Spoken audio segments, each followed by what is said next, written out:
I work in Alm Brand, which is a Danish finance company working across banking, insurance and pension. My role there is Chief Customer Officer, which means sort of basically I'm responsible for our sales, service, marketing, digital web pages, apps, that sort of stuff. So, great. Yeah.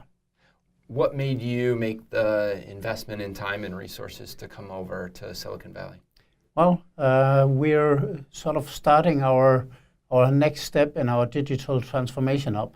And I've been sort of to get inspiration to be sharp on the subject, been to IMD in Switzerland to sort of hear the professors talk about Google and Amazon and all the big ones, how their strategy goes and how they sort of work with the digital way of thinking. And I wanted to sort of flip the coin, see the other side, see how you actually work with the technologies, how you work as a startup, which methods you use, and so on and so forth. So that's why it was important for you to come here as opposed to just reading about it back home.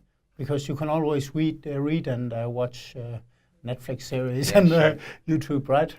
But I think it's important to sort of be in the center of it, talking to people, because your mind starts to be creative, and then you have different questions than if you just sit and watch.